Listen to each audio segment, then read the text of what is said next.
Hey guys, what's up? It's me, Thomas. Today we're back here with Film Theory. I know. And today we got the Amazing Digital Circus, Glitch's latest animation masterpiece. This one's called The Digital Circus is Lying to You. So I think I can pretty much guess what's going on here. I mean, we can all pretty much guess what's going on. But is there something else going on here with everyone? Like, remember, Kane keeps trying to keep them there and the void. Does that mean humanity's gone and they're the last ones? And I might as well see what MatPat's going to make of the pilot episode of Amazing Digital Circus, so let's see what he thinks. Me? Definitely seems like an AI program gone rogue, but let's see what MatPat thinks. Be sure to like, subscribe for more. Hope you enjoy. Here we go.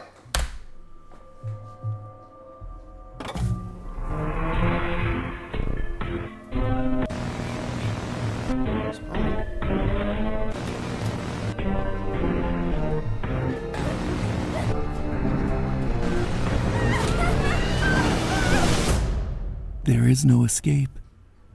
Ever.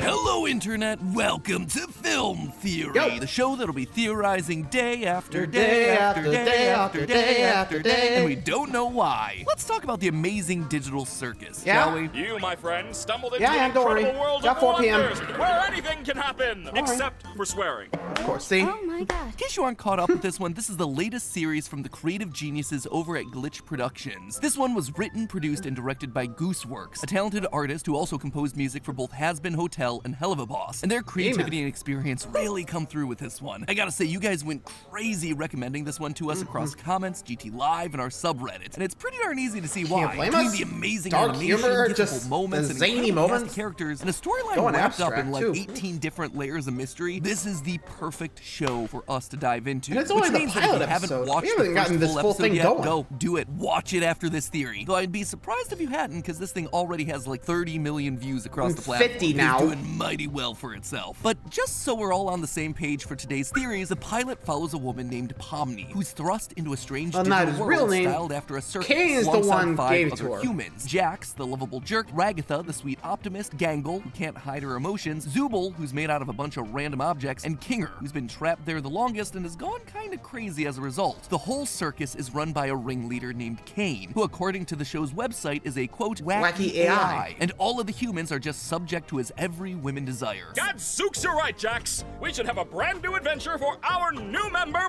Pomni. I said that like 5 minutes ago. However, the humans don't necessarily want to go on these adventures, and they're constantly trying to find ways of getting out. This Well, is even some rigging are. some They of them have given insane, up. leaving them abstracted, where they devolve into monsters. Case in point, the clown Kaufmo was obsessed with finding the exit, and abstracts just before Pomni shows up. Oh, Kaufmo's been obstructed. It's okay. What is that?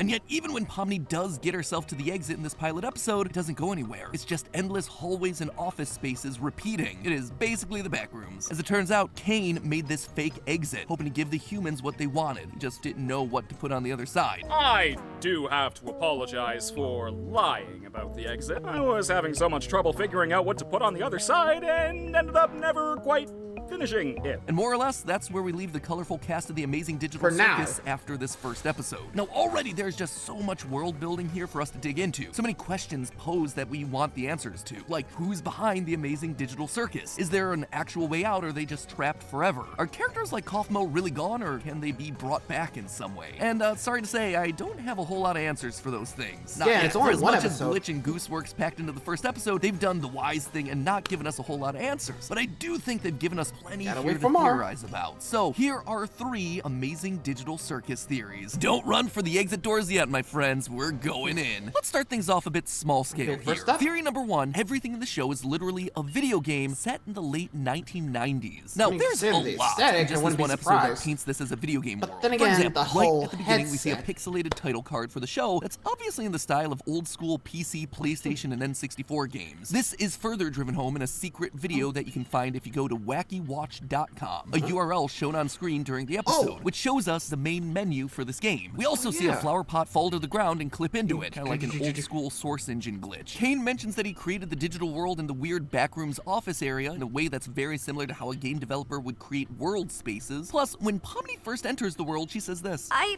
put on some weird headset, and now I'm here. Again, directly implying that the whole thing is a game. She put on a VR headset and was transported into the world of the digital circus. All of that checks out and should be pretty darn obvious to the casual viewer. But what you might have missed is the fact that this is set in the late 1990s and not the present day, like you might expect from something talking about using VR headsets. And there is a lot of circumstantial evidence that points us to this conclusion. First of all, basically all the tech that we see throughout the series seems to be pulling straight from the 90s. Anytime we see a computer in the show, it's always the white boxy styled CRT monitors and large white computer towers reminiscent of models made by companies like Dell and Gateway back in the 90s and early 2000s. And this is both in the actual episode and in the off-site material as well. In that same Wacky Watch commercial, we see a real-life computer with the same old-school design. What's more, the beginning of this Wacky Watch video says that this was an old tape recovered on a date that's censored. And given the degradation on that tape, it implies that not only is this video old, but it was also recovered in the past as well. But this goes beyond just the tech that's used in the series. Many of the characters and iconography from the show are very reminiscent of popular characters and ideas from the late 90s and early 2000s. Omni's gesture design takes a lot of cues from Sega's old Nights into Dream series. Jax shares design inspiration and a similar name with Max the rabbit from the Sam & Max games. Bubble clearly takes cues from Super Mario's Chain Chomps. Jax and Gangle were both inspired by characters like Poppy the Performer, an old Japanese 3D animated series, while Kane and the Digital Circus setup is very reminiscent of the villain and plot of I Have No Mouth and I Must Scream, a short story by Harlan Ellison adapted into a point-and-click adventure game in 1995. Any way you slice it.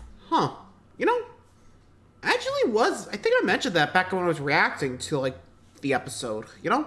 I mean, I have checked out the episode myself, so I think this was, like, a situation of I have no mouth, yet I must scream. Like, think about it. Kane's keeping them there for a reason, but everyone else, mostly Pommy at this point, wants to get out, right? Some have given up, some still want to get out, but no one seems to be able to figure out what's going on. We have the void, so begs the question, though, where are they? Like, why can't they move it off? I mean, they say wacky AI, but is it wacky? Because I feel like there's something more behind that AI than, you know, Kane leads us to believe. Remember, he said he created the exit, but didn't know how to exit. But, and I think I remember back in the, you know, I Have No Mouth book, basically, well, it was basically a loop, in a way. Basically, he wouldn't let him die for torment for what the humans did. At least, like I said, I haven't read much about the summary of that book, but that's about as much as I remember. But there's definitely more to Kane than meets the eye, because we did see that cafe where we saw, like, different humans. So, did that mean he became self-aware like Skynet? Or something else going on here? So, my two leaning theories on Kane here is he's keeping them there to keep them safe from, like, a end-of-the-world kind of scenario, while on the other hand, he's keeping them trapped for a nefarious purpose. Which, considering how many people, like, different, you know, when they get trapped, remember, Pomni's the newest, Kingler's been there the longest, and apparently they've been around long enough to see what happens when people get obsessed too much and become abstracted. So maybe he is keeping them to be tortured. But it really doesn't explain a lot. Again, it's only one episode, but man, my theory train's running. Move along.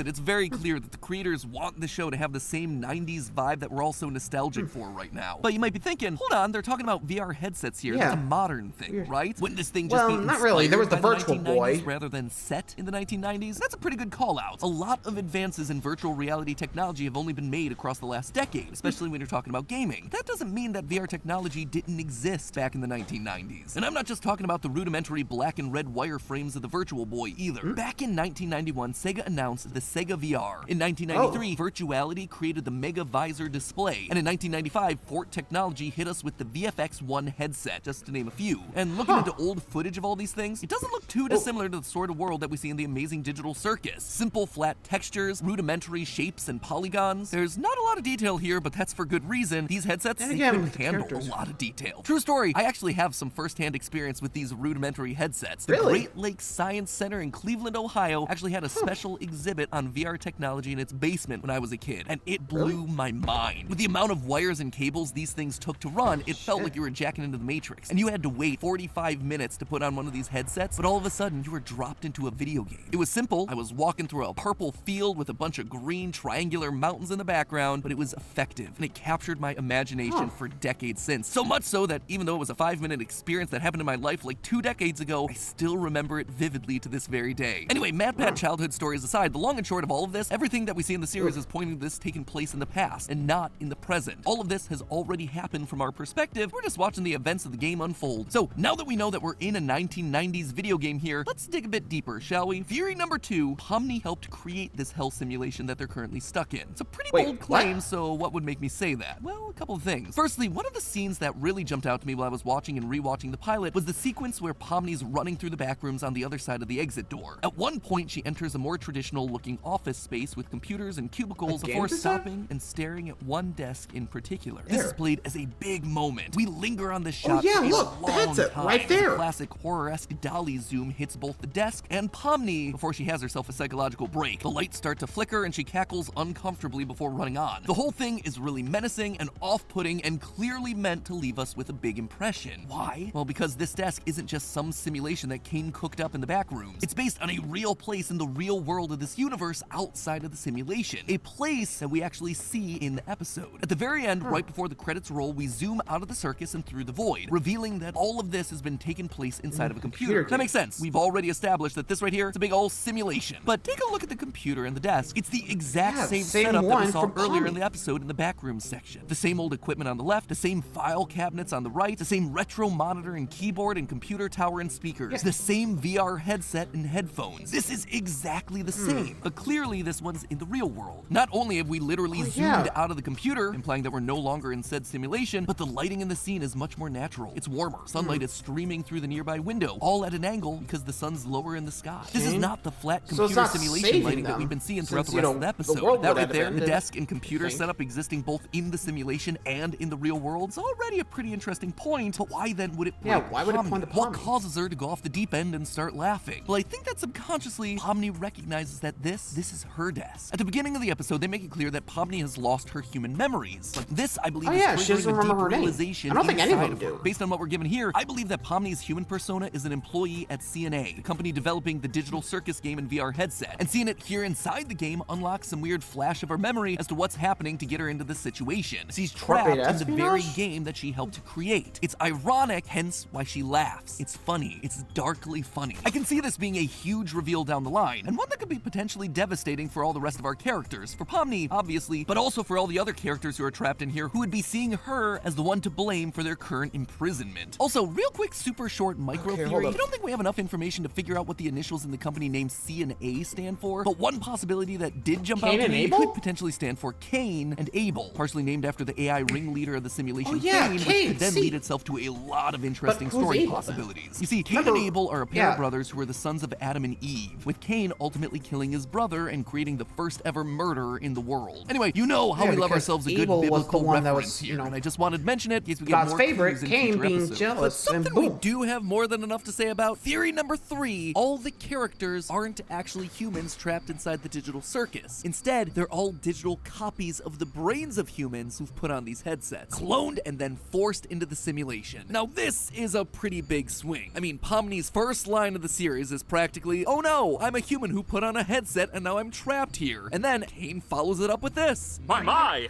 it appears a new human has entered this realm! Human. Yes, calls her a human. And that actually lines up with what we've seen with the official synopsis, explicitly calling Pomni and the others humans, in contrast to Cain being an AI. Quote from that synopsis: "A woman gets trapped in a crazy virtual world along with 5 other humans and are now subject to the whims of wacky AI and their own personal traumas." Plus, I just personally like the image of a bunch of people strapped into these VR headsets a la Sword Art Online. But all of that being said, I believe that there's a lot of evidence pointing towards these characters being computerized clones rather than actual humans. For instance, well, okay, I think I can guess where he's going with this, because remember with that scene, we don't see a body.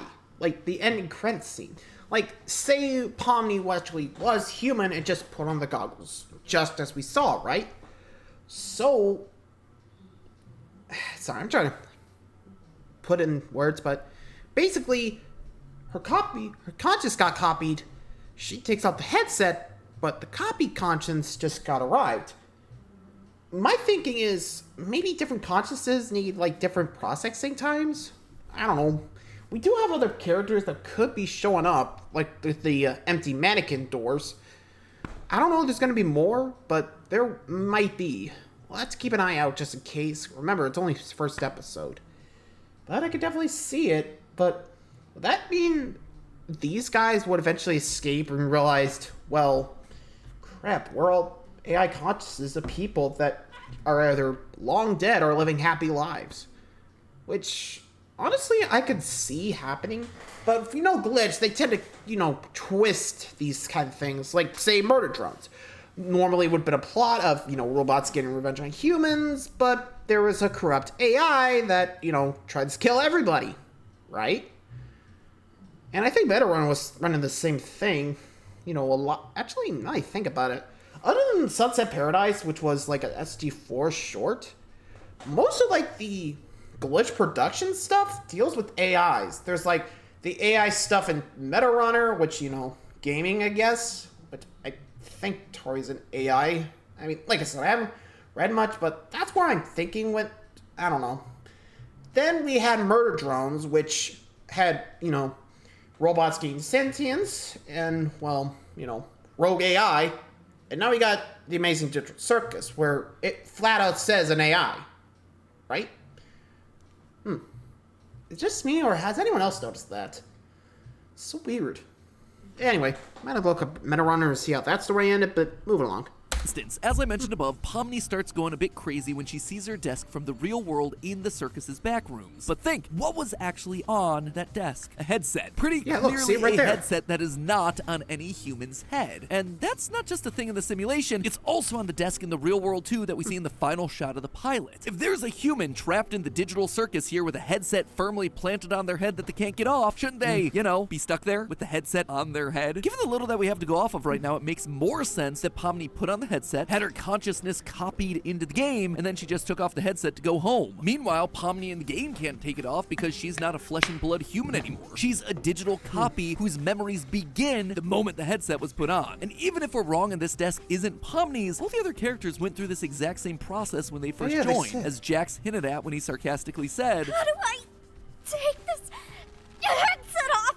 Just keep grabbing at it. That worked for all of us. they all tried the exact same thing, and it didn't work for any of them. They're all digital copies grasping at a VR headset that isn't there anymore. But you know the thing that really convinced me of this theory? The mannequins. Yeah, did you notice these guys? All throughout the that's what I episode, was we see saying. several artist mannequins populating the circus. These are the things that artists will sometimes buy to help them get references for poses. Most prominently, we see them in the restaurant with Kane and Bubble acting as background characters. But why would they matter? Well, we know that Kane can create NPCs. Kane, is this one of your NPCs or is this a new sucker? So maybe these mannequins are just random, nameless characters that Kane made up to fill in the circus. Maybe, but that just doesn't sit right with me. First off, the dolls are clearly capable of emotions. We see one get upset when Pomni interrupts it taking a bath, silently screaming at Pomni until she slams the door. There's something more going on here than just these things being background extras. Take a look at this. When Ragatha is showing Pomni to her room, there are several other doors for other characters in the background. Yeah, this is actually a great piece of world building. We see that each of the current characters have themselves their own rooms, as well as several other characters that we haven't met yet. There's this colorful one that I can't quite make out, what looks to be a pinkish purple goo monster, some sort of cute doggo, green and orange anteater looking guy, a black queen chess piece that I'm gonna guess is named Queenie, seems to be Kinger's counterpart, implying that he didn't come into the simulation alone. Regardless, all of these portraits have giant red X's over them, and that checks out. These are likely characters that have abstracted in the past, just like Kaufmo did. We even see other abstracted creatures in the cellar when Kane banishes Kaufmo. Anyway, along with these past and current characters, we also see several doors with blank mannequins on them. Not just one, but multiple doors. If I had to guess what's going on here, when a new human enters the game, these rooms transform into one that's appropriate for them, and the mannequin on the door transforms into their character. And what's more, I believe that there's a mannequin in the game that also transforms into that character. Right now, they're placeholders, but they get molded into these human copies whenever someone new puts on the headset, and their brain gets scanned into the system. That would fit thematically with the idea of the mannequins to begin with. They're supposed to be used as references and then turned into something real when you're using them for your artwork. That would also fit with the fact that they're on the doors of all these empty rooms, and the characters being scanned clones of human brains would fit the fact that they can't take off their headsets, despite us seeing a headset not being worn at a desk that is clearly meant to be Pomni's. It just all fits with what we've seen from the series so far. In short, the series is gaslighting us. It isn't about a bunch of humans trapped in a simulation, it's about a bunch of human consciousnesses that have been scanned into an AI system and then mapped onto blank mannequin bodies, where the computer can then simulate their human behavior and push their buttons to the breaking point, learning the weaknesses of the human psyche. And then, when they've had too much and abstract out of the system, well, then you just boot up another new simulation and try again. There is no exit door, just an endless loop of torturous tests run by Kane as he tries to understand the human experience. Just like a real circus, all of it is just a big performance. But hey, you know what character in the show that I think is criminally underrated? Bubbles! This adorable little bubble doggo seems like they're willing to eat just about anything, but I know for a fact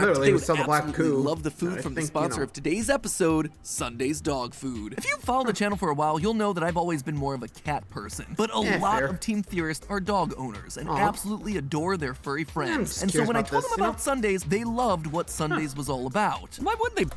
Okay, so it's dog food. Okay, seems easy enough, but look it up later. Well, there you go. AI consciousness, just trying to be human, I guess, with different human ideas.